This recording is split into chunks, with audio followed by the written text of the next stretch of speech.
ក្រមមេឃពណ៌ខៀវយើងជីទូកលេ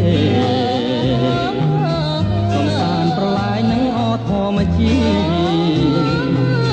បែកអូនមួយថ្ងៃទ្រូងបងចង់ចិនមិនចង់ឃ្លាឆ្ងាយពីស្រស់ស្រីអូនគេមិនលួងបើអន់រូបបងគេយកម្ដងណប់មកអើយតែស្អីគេនៅម្នាក់ឯងអូនតែងស្រមៃឃើញភ័ក្រប្រាថ្លៃជួបនឹងអ្នកត្រតែដងបងលួចជាចងវា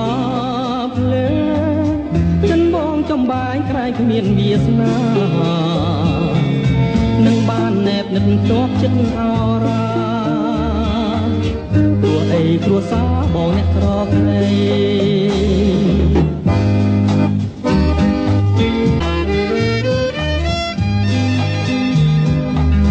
ស្នេហ៍អូនស្នេហ៍ស្មោពីដួងចិនស្នេហ៍អូនស្នេហ៍ប៉ិនជាស្នេហ៍មានន័យស្នេហ៍បងក៏ជាស្នេហ៍ស្មោះភក្តី